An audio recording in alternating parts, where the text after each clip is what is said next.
Pidilite industries এখানে মানি কন্ট্রোলের ওয়েবসাইটে গিয়ে দেখছি আমি কেমিক্যাল সেক্টরে একটা বিশাল একটা leader, market leader Pidilite industries, যারা অ্যাডহেসিভ ম্যানুফ্যাকচারিং অ্যাকচুয়ালি করে, মানে ফেভিকল, ফেভিকুইক, ফেভিস্টিক এই সমস্ত প্রোডাক্টগুলো দেখতে পান আপনারা। তো এই কোম্পানি আমি লাস্ট ক্লাস এই কোম্পানির টোটাল ফাইন্যান্সিয়াল স্টেটমেন্ট থেকে দেখিয়েছিলাম কীভাবে আমি কারেন্ট অ্যাসেট, কারেন্ট লায়াবিলিটিস কীভাবে ক্যালকুলেট করতে পারি। তো কারেন্ট অ্যাসেট, কারেন্ট লায়াবিলিটিস এই পোর্শনটা দেখিয়েছিলাম, এবং অনেকে ভাবছেন যে হয়তো আপনাকে এই প্রত্যেকটা কোম্পানির ফাইন্যান্সিয়াল স্টেটমেন্ট ধরে ওখানে কারেন্ট অ্যাসেট কত, কারেন্ট লায়াবিলিটিস কত, এটা আপনাকে ক্যালকুলেট করে দেখতে হবে। এর অ্যাকচুয়ালি ঠিক এটা নয়। অনেকে ভাবছেন এটা টোটাল ক্যালকুলেশন করতে হবে, না, এরকম ওয়েবসাইটগুলোতে অলরেডি এটা ক্যালকুলেটেড ফর্মে আপনি পাবেন। তো আপনার কোনো চিন্তার কারণ নেই, এগুলো সব ক্যালকুলেটেড ফর্মেই পাওয়া যাবে। কিভাবে পাওয়া যাবে, কোথায় দেখতে হয় কারেন্ট অ্যাসেট, কারেন্ট লায়াবিলিটির যে কারেন্ট রেশিওটা আমি কিভাবে দেখব, সেটা সমস্তটা আমরা এই ভিডিওতে দেখব। প্লাস আমরা অ্যাসেট, লায়াবিলিটি এবং ইকুইটির মধ্যে কি রিলেশন, প্রায়োরিটি অফ পেমেন্টস, মানে যদি মনে করেন এই পিডিলাইট ইন্ডাস্ট্রি কোম্পানিটা যদি দেউলিয়া হয়ে যায় হঠাৎ, মানে ইনসলভেন্সি ব্যাংক্রাপসি ঘোষণা করে, তাহলে সবার প্রথমে কে কোন টাকাটা পাবে? মানে যে অনেক ব্যাংক আছে যারা লোন দিয়েছে, হতে পারে কোনো গভর্নমেন্টের ট্যাক্স, হতে পারে ডিভিডেন্ড বা প্রেফার্ড শেয়ার হতে পারে, বা রিজার্ভ বা সারপ্লাস যে সমস্ত কমন ইকুইটি শেয়ার হতে পারে। তো কে আগে সবার প্রথমে টাকাটা পাবে, কি সিকোয়েন্স আছে, সেই সমস্ত প্রায়োরিটি অফ পেমেন্টস সম্বন্ধে আজকে ডিসকাস করব। তো আপনি যদি আপনার নিজস্ব একটা বিজনেস সেট আপ করতে চান, বা স্টক মার্কেটের A to Z in-depth analysis করতে চান, কিভাবে একটা ভ্যালু স্টক আমি পিক করতে পারি, সেই সমস্ত overall A to Z knowledge যদি পেতে হয়, তাহলে এই ভিডিওটি আপনার জন্য খুবই ইম্পর্ট্যান্ট হবে। How to achieve financial freedom যে সিরিজটা আমি শুরু করেছিলাম, এটা তার 18 নম্বর লেকচার। তো এর আগে 17টা লেকচার অলরেডি কমপ্লিট হয়ে গেছে। যদি না দেখে থাকেন অবশ্যই দেখুন, তাহলে একটা ক্লিয়ার একটা আইডিয়া পাবেন। তো পিডিলাইট ইন্ডাস্ট্রি, আমি মানি কন্ট্রোলের ওয়েবসাইটে আসলাম, এখানে পিডিলাইট ইন্ডাস্ট্রি সার্চ করলাম। এখান থেকে আপনি সার্চ করতে পারবেন, এই যে অপশানটা দেখতে পাচ্ছেন আপনি, এই অপশানটা থেকে সার্চ করতে পারবেন।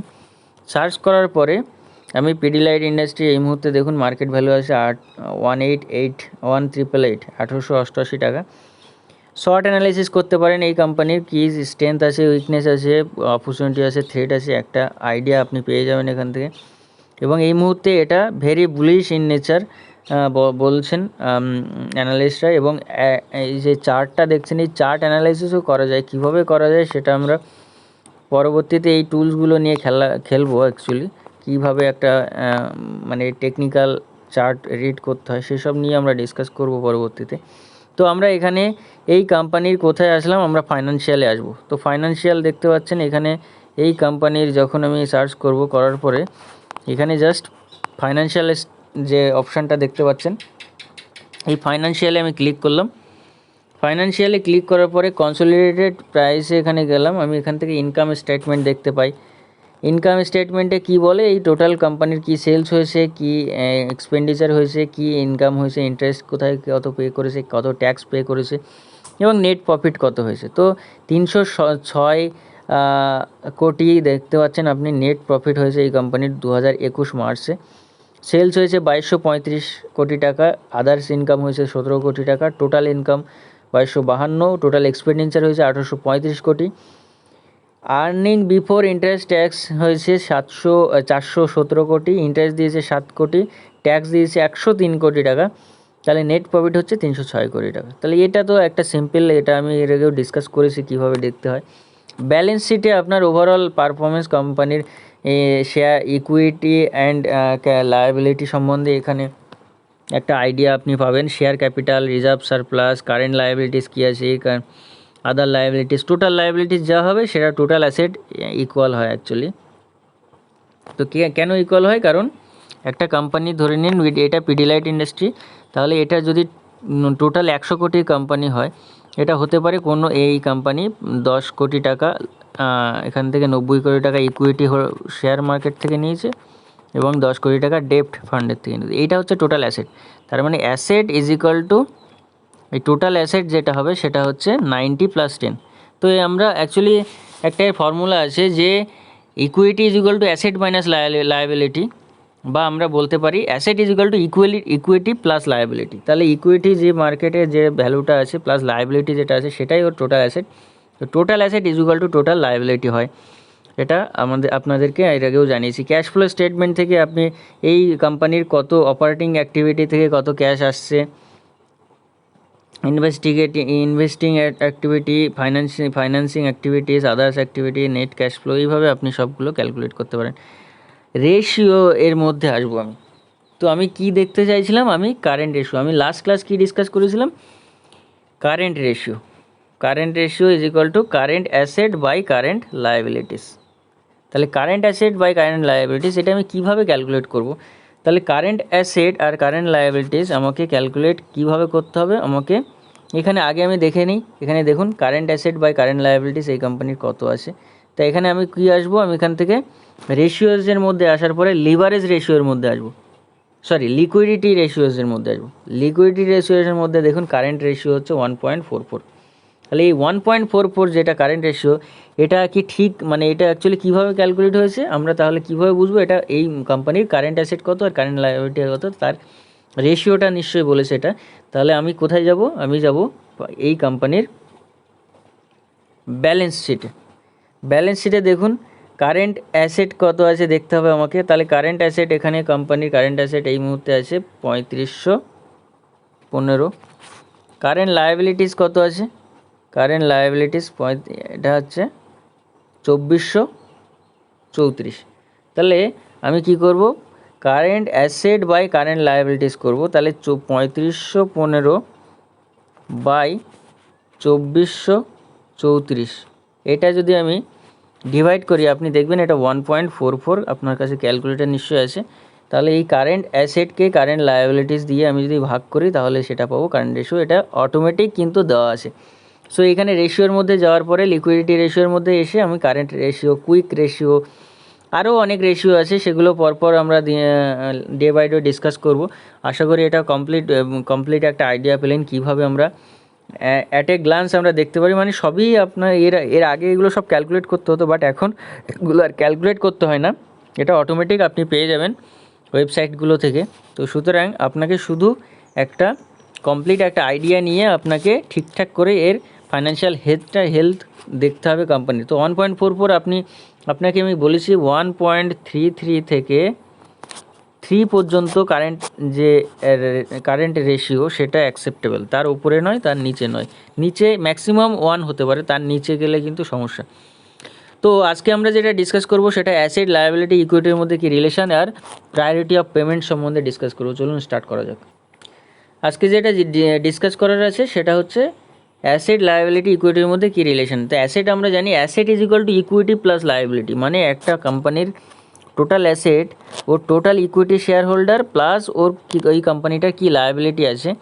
ধরে নেওয়া যাক টোটাল অ্যাসেট যদি 100 কোটি টাকা হয় এবং ইকুইটি মার্কেট থেকে 80 কোটি টাকা তোলা হয়েছে এবং 20 কোটি টাকার লায়াবিলিটি, তাই এটাই হচ্ছে total asset is equal to equity plus liability, যেটা ব্যালেন্স শিটে আপনি দেখতে পাবেন।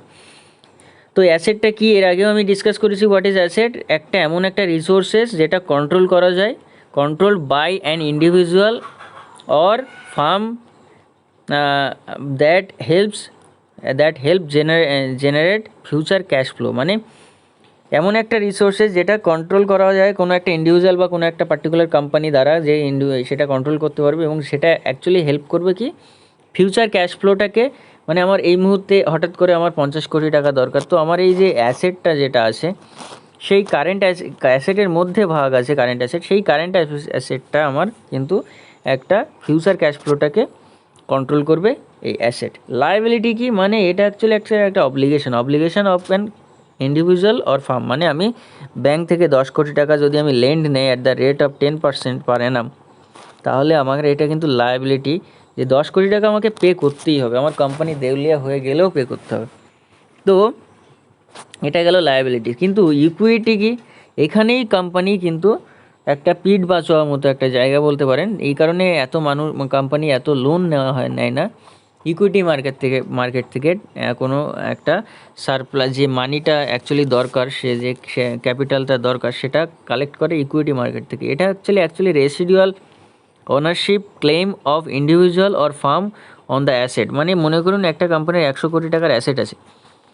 এইবার এই 100 কোটি টাকার অ্যাসেট, এবার কোম্পানির এই অ্যাসেটটাকে আরও বাড়াতে হবে, বা কোম্পানি কী করছে যে আরও প্রজেক্ট বাড়াতে চাইছে কোম্পানি, তাহলে এর মার্কেট থেকে এর টাকা দরকার। তো টাকা সেটা লোন না নিয়ে, ডেপ্ট মার্কেট থেকে টাকা না নিয়ে কী করা হয়, ইকুইটি মার্কেট থেকে টাকা নেওয়া হয়। মানে কি, যে শেয়ারের মাধ্যমে, আইপিওর মাধ্যমে কোম্পানি শেয়ার ছাড়ে মার্কেটে, সেই শেয়ারটা রিটেল মার্কেটে মানুষ কেনে এবং সেখান থেকে কোম্পানি মানি অ্যাকোয়ার করে, যেটা মানে অ্যাকচুয়ালি তার জন্য কোম্পানি একটা অনারশিপ দেয় সেই ইন্ডিভিজুয়ালকে, যেটা অ্যাকচুয়ালি সেই পার্টিকুলার বিজনেসটাকে এক্সটেন্ড করানোর জন্য সেই মানিটাকে কাজে লাগানো যায়।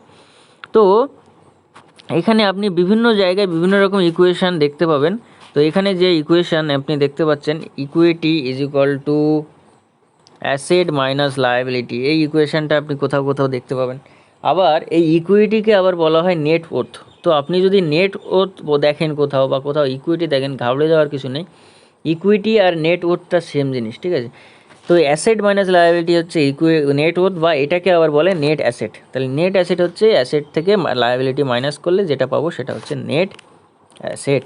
তাহলে এই 3 ধরনের রিলেশন আপনি দেখতে পাবেন, এই 3 ধরনের ফর্মুলা আপনি দেখতে পাবেন। যেখানে যেটা সুইটেবল সেখানে সেটা আপনাকে অ্যাপ্লাই করতে হবে।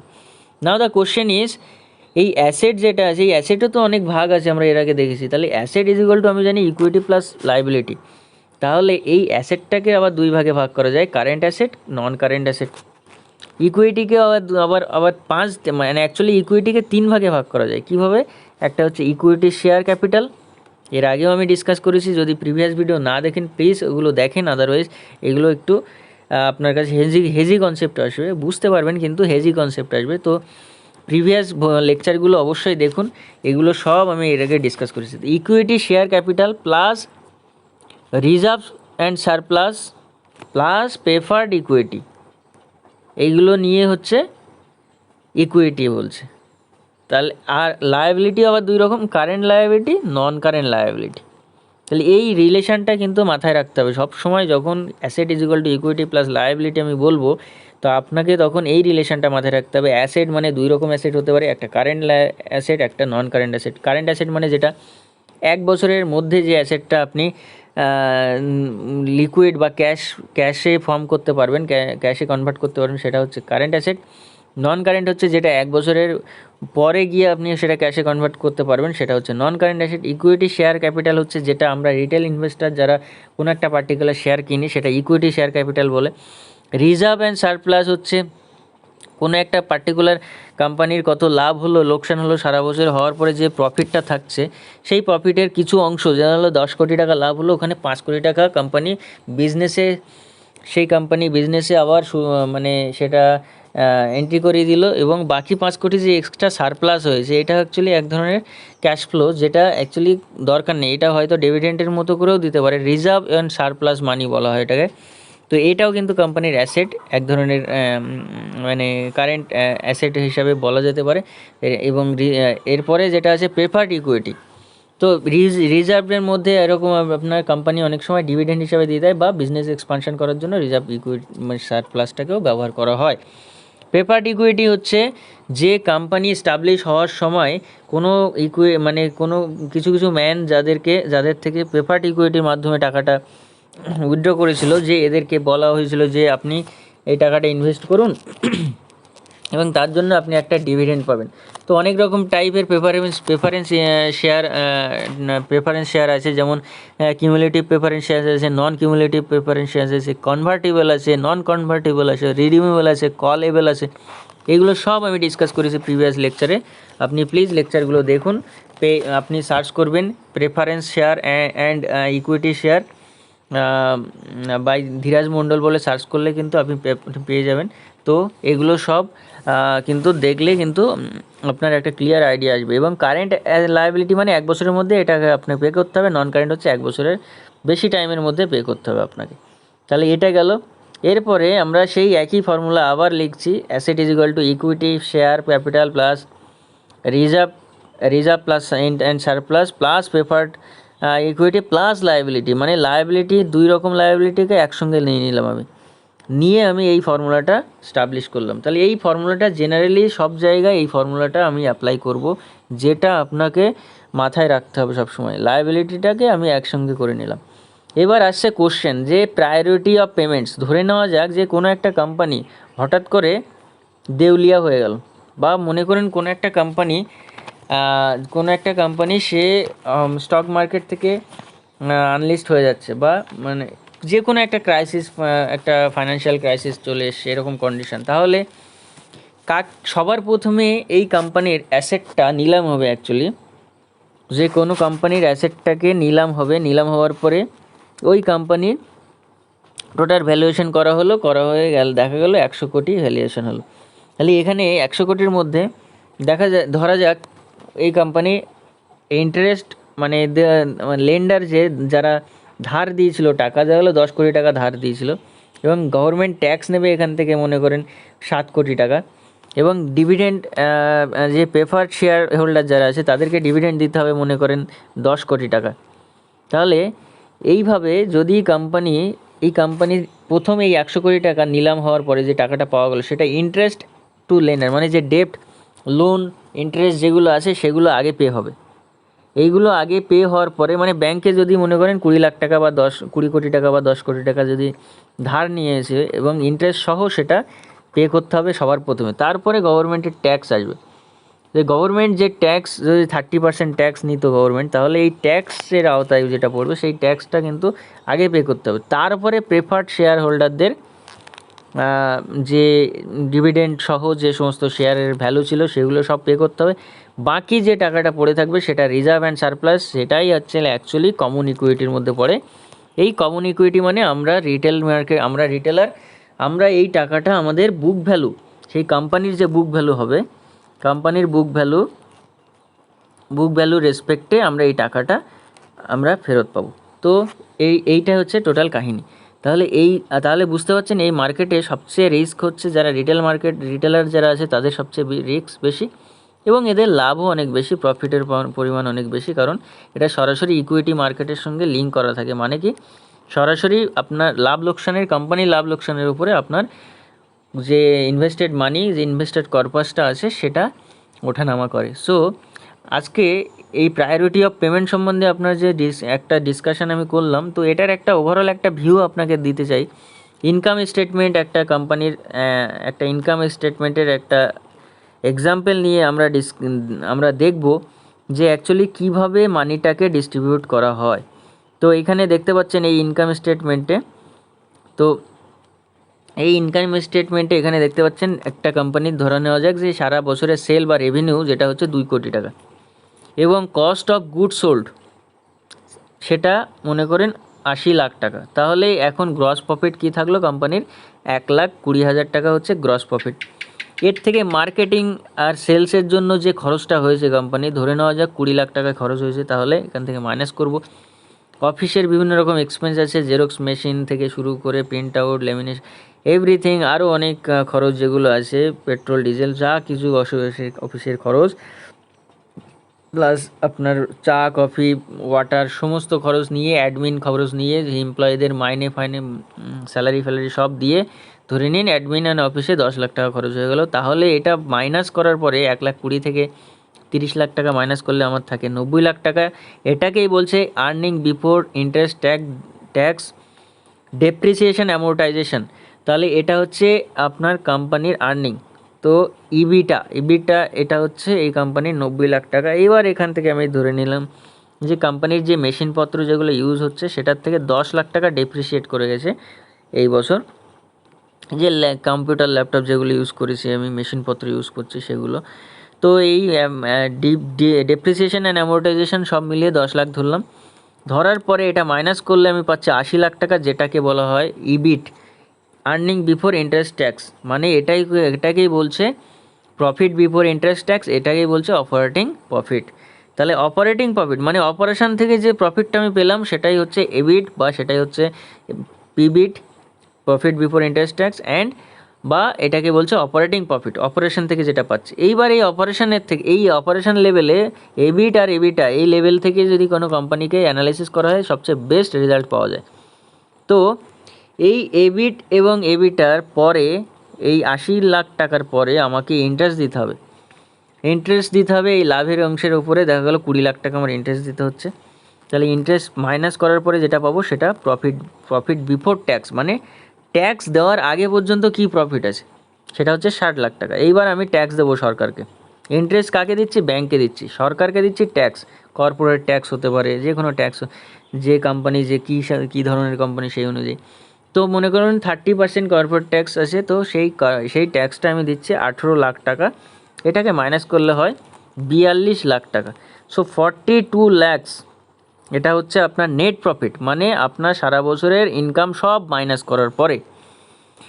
এইবার যদি আপনাকে পে করতে হয়, এখানে কোনো কোম্পানি যদি হঠাৎ করে ইনসলভেন্সি ব্যাংক্রাপসি ঘোষণা করে, তাহলে বা যে কোনো মানে যে সবার আগে পেমেন্টের কথা হচ্ছে, প্রায়োরিটি অফ পেমেন্ট, যে প্রায়োরিটি অফ পেমেন্ট কাকে প্রথমে টাকা দেওয়া হবে। তো সবার প্রথমে ব্যাংকে টাকা দেওয়া হবে, কারণ ব্যাংক হচ্ছে লোন দিয়েছিল, ডেপ্ট। এই 20 লাখ টাকা ব্যাংকে দিলাম আমি, 18 লাখ টাকা গভর্নমেন্টকে দিলাম, কী হিসাবে? ট্যাক্স হিসাবে দিলাম। 2 নাম্বার। 3 নাম্বার হচ্ছে যে প্রেফার্ড শেয়ার যেটা আছে, শেয়ার হোল্ডার যেটা আছে, তাদেরকে মনে করেন আমি 12 লাখ টাকা দিয়ে দিলাম। মানে এই টোটাল 42 লাখ টাকা, 42 ল্যাক্স থেকে আমি 20 লাখ টাকা মাইনাস করলাম, ব্যাংকে দিলাম, তাহলে থাকলো আমার 22 লাখ টাকা। তাহলে এখান থেকে আমার থাকছে 22 লাখ টাকা। এই 22 লাখ টাকা থেকে আমি 18 লাখ টাকা কী করলাম, আমি 18 লাখ টাকা গভর্নমেন্টকে দিলাম, তাহলে আমার থাকছে 4 লাখ টাকা। হ্যাঁ, একটু ভুল বললাম অ্যাকচুয়ালি, এটা হবে কি 20 লাখ টাকা, 80 লাখ টাকা থেকে 20 লাখ টাকা মাইনাস করছি, তাহলে আমার থাকছে 60 লাখ টাকা। এইটা হচ্ছে প্রথম প্রায়োরিটি চলে যাচ্ছে, first priority. Second priority 60 lakh টাকা থেকে আমার 18 লাখ টাকা চলে যাচ্ছে, 42 লাখ টাকা, এটা হচ্ছে সেকেন্ড প্রায়োরিটি। আর থার্ড প্রায়োরিটি 42 লাখ টাকাটা আমি কীভাবে ভাগ করছি, 12 লাখ টাকা আমার দিচ্ছি আমি শেয়ার ক্যাপিটাল, যারা প্রেফারেন্স শেয়ার হোল্ডার ছিল, আর 30 লাখ টাকা হচ্ছে আমার ইকুইটি শেয়ার মার্কেটের যারা রিটেলার আছে তাদেরকে। এইভাবে আমার টাকাটা কিন্তু রিজার্ভ অ্যান্ড সারপ্লাস যেটা আছে সেটাই আমার ইকুইটি শেয়ার হোল্ডারদেরকে আমি দিচ্ছি। এইভাবে একটা কোম্পানির প্রায়োরিটি অফ পেমেন্টস, কীভাবে পেমেন্টটাকে কোথা থেকে কীভাবে ফ্লো হয় সেটার একটা ক্লিয়ার একটা আইডিয়া আপনি পেয়েছেন। আশা করি কনসেপ্টটা ক্লিয়ার হয়েছে। এখানে ওয়েবসাইটের মাধ্যম দিয়ে সব কিছু এগুলো দেখা যায়। চলুন দেখা যাক, আমরা প্র্যাকটিক্যালি দেখব একটা ওয়েবসাইটের মাধ্যম দিয়ে। তো মানি কন্ট্রোলের এই ওয়েবসাইটে আমি চলে এলাম। ওয়েবসাইটে আসার পরে আমি ফাইন্যান্সিয়ালে যাব। ফাইন্যান্সিয়ালে এখানে পিডিলাইট ইন্ডাস্ট্রি আমি সার্চ করেই রেখেছিলাম, সেটা সার্চ করার পরে আমি কি করব, আমি ফাইন্যান্সিয়ালে যাব। ফাইন্যান্সিয়ালের মধ্যে যাওয়ার পরে আমাকে কি করতে হবে, আমাকে ইনকাম স্টেটমেন্টের মধ্যে চলে যেতে হবে। ইনকাম স্টেটমেন্টের মধ্যে গেলে আমাকে ইনকাম স্টেটমেন্টের বা প্রফিট অ্যান্ড লস বলে এটাকে। তাহলে এখানে দেখুন সেলস হয়েছে কত, 2235 কোটি টাকা সেলস হয়েছে। এর মধ্যে কস্ট অফ গুডস সোল্ড, এর মধ্যে সব কিছু মেনশন করা নেই, আমি অন্য একটা ওয়েবসাইট থেকে দেখাচ্ছি আপনাদের। তো টিকার টেপে এসে আমি এখানে রিলায়েন্স ইন্ডাস্ট্রি সার্চ করলাম। তো রিলায়েন্স ইন্ডাস্ট্রি আমি এখানে সার্চ করার পরে আমি এখানে কোথায় যাব, আমি ফাইন্যান্সিয়ালে যাব। যে কোম্পানির এখানে দেখুন এর brands Reliance fresh retail chain store আর রিলায়েন্স জিও, এগুলো কিন্তু এর সঙ্গে এই কোম্পানির সঙ্গে একসাথেই আর কি এগুলো বিজনেসগুলো হয়। তো এখানে দেখতে পাচ্ছেন, এখানে আমি শেয়ার হোল্ডার ফাইন্যান্সিয়ালে আমাকে যেতে হবে। ফাইন্যান্সিয়াল আমি মিস করে গেলাম, আমার উপরে থাকবে ফাইন্যান্সিয়ালটা। তো ডিটেল হোল্ডিং, এটা ফাইন্যান্সিয়াল। দেখুন আমি ফাইন্যান্সিয়ালের মধ্যে গেলাম। ফাইন্যান্সিয়ালের মধ্যে ইনকাম স্টেটমেন্টের মধ্যে যাব। ইনকাম স্টেটমেন্টের মধ্যে যাওয়ার পরে আমাকে কি করতে হবে, 2021-এর 2021-এর আমার ব্যালেন্স শিটে দেখুন টোটাল রেভিনিউ হয়েছে আমার 4,89,000 কোটি টাকা। এর থেকে আমি কি করছি, টোটাল রেভিনিউ থেকে আমি কি করব, আমি টোটাল রেভিনিউ থেকে আমি র material, cost of goods sold actually সেটা মাইনাস করব। র material, power and fuel, employee cost, selling and administrative expenses, operating and other expenses, এগুলো সব যদি মাইনাস করি তাহলে আমি যেটা পাবো সেটা হচ্ছে গ্রস প্রফিট।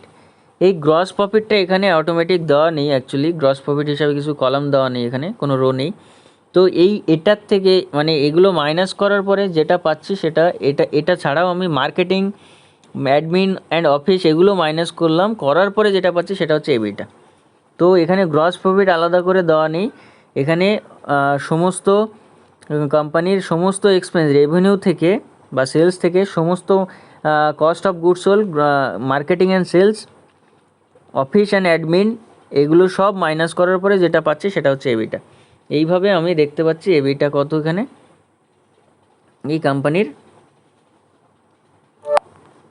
এই কোম্পানির যে এবিটা আমি দেখতে পাচ্ছি এখানে, আপনি একটু ওয়েট করলে, 1 মিনিট,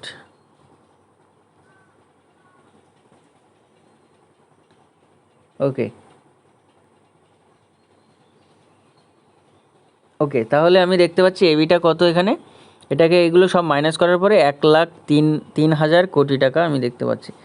এই এই এই এবিটা থেকে আমি মাইনাস করব ডেপ্রিসিয়েশন অ্যামোর্টাইজেশন। দেখুন এখানে সব অপশানে পিবিআইটির আগে ডিপ্রিসিয়েশন অ্যামোর্টাইজেশন এগুলো মাইনাস করে 26,572 কোটি টাকা মাইনাস করা হয়েছে।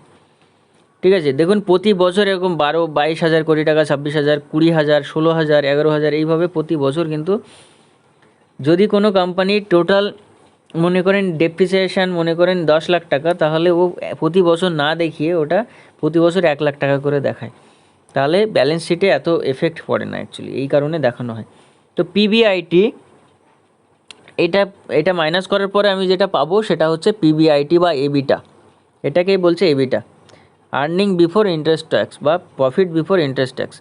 এবার এটায় প্রফিট বিফোর ইন্টারেস্ট ট্যাক্সটাকে মাইনাস করলে আমি যেটা পাবো প্রফিট বিফোর ইন্টারেস্ট ট্যাক্স, এখানে আপনি দেখতে পাচ্ছেন, এখানে যদি আমি করি এটার থেকে ইন্টারেস্ট যদি আমি মাইনাস করি তাহলে আমি যেটা পাবো, ইন্টারেস্ট এখানে মাইনাস হয়েছে, এখানে কত টাকা ইন্টারেস্ট মাইনাস হয়েছে, এখানে 21,189 কোটি টাকা মাইনাস হয়েছে, এখান থেকে আপনি দেখতে পাচ্ছেন 21,189 কোটি টাকা মাইনাস হয়েছে। তাহলে এটা যখন মাইনাস হবে, এটা মাইনাস হওয়ার পরে যেটা পাচ্ছি সেটা হচ্ছে পিবিটি মানে প্রফিট বিফোর ট্যাক্স। ওকে, তো এই প্রফিট বিফোর ট্যাক্স হচ্ছে এখানে 55,461 কোটি টাকা। এই প্রফিট বিফোর ট্যাক্স এখানে, তারপরে এখান থেকে আমি কি মাইনাস করব, আমি ট্যাক্স মাইনাস করব। তো ট্যাক্স এখানে কত টাকা এখানে ট্যাক্স দিয়েছে রিলায়েন্স ইন্ডাস্ট্রিজ, আগের বছর 14,000 কোটি টাকা দিয়েছিল, এবছর 6,333 কোটি টাকা ট্যাক্স দিয়েছে, এবং আদার যে সমস্ত খরচ সেগুলো মাইনাস করার পরে নেট ইনকাম আমি পেয়ে গেলাম কত, নেট ইনকাম হচ্ছে 49,000 কোটি টাকা, 49,128 কোটি টাকা। তাহলে এটাই কিন্তু আপনার নেট ইনকাম, নেট প্রফিট বলা যাবে। ঠিক আছে, তাহলে এখানে আমাকে, তাহলে আমি প্রায়োরিটি যদি আমি বলি তাহলে কি হবে, এখানে প্রায়োরিটি এখানে হবে, সবার প্রথমে আপনাকে ইন্টারেস্টটা দিতে হবে, সবার প্রথমে আপনাকে কোনটা দিতে হবে, আপনাকে 1 মিনিট,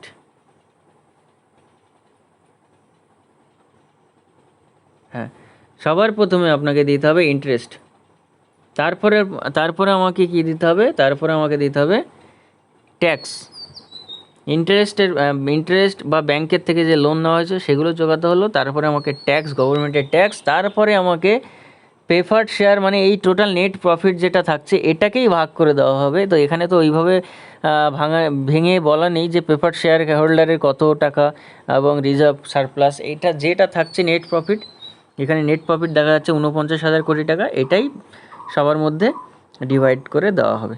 তো এইভাবে কিন্তু কোনো একটা কোম্পানির ব্যালেন্স শিট আমরা চেক করতে পারি এবং সমস্ত সেল ব্যালেন্স মানে health of that particular company আমরা এখানে দেখতে পারি। আশা করি ভিডিওটি ক্লিয়ার হয়েছে কিভাবে আমরা এগুলো দেখতে হয় এভরিথিং, এবং প্রত্যেকটা প্র্যাকটিক্যাল অ্যাপ্লিকেশান করে কিন্তু আমি এগুলো দেখাচ্ছি প্রত্যেকটা ওয়েবসাইট ধরে। আপনি যে কোনো একটা ওয়েবসাইট ধরে করবেন তাহলে আপনার বুঝতে সুবিধা হবে। সব ওয়েবসাইটে করলে কিন্তু এক একটা ওয়েবসাইট এক এক রকমভাবে ক্যালকুলেশন করে, তো সেই সবগুলো কিন্তু একটু মাথায় রাখতে হবে যে এখানে এটা এরকম দেখাচ্ছে ওটা এরকম, খুব একটা ডিফারেন্স হয় না, তবুও আপনি যে কোনো একটা ওয়েবসাইট ধরে করলে সবচেয়ে বেস্ট হয়। তো আজকে এই পর্যন্তই। নেক্সট দিন আমরা ডিসকাস করব ফাইন্যান্সিয়াল রেশিও অ্যান্ড অ্যানালাইসিস করব। অ্যাকচুয়ালি কতগুলো ফাইন্যান্সিয়াল রেশিও, যেগুলো প্রফিটেবিলিটি রেশিও যেগুলো আছে, ওই রেশিওগুলো দিয়েই মেনলি আমরা একটা কোম্পানির ভ্যালুয়েশনটা কাজ করতে পারি। আজকে এই পর্যন্তই। সবাই ভালো থাকবেন, সুস্থ থাকবেন। ভিডিওটি ভালো লাগলে অবশ্যই লাইক করুন, শেয়ার করুন, সাবস্ক্রাইব করুন, বন্ধুদের সঙ্গে শেয়ার করুন, এবং যদি কোনো রকম কোনো কমেন্ট, যদি কোয়ারি থাকে, সাজেশন থাকে, অবশ্যই কমেন্ট বক্সে জানান, আমি সেটা রিকভার করার চেষ্টা করব। Thank you for listening. জয় হিন্দ।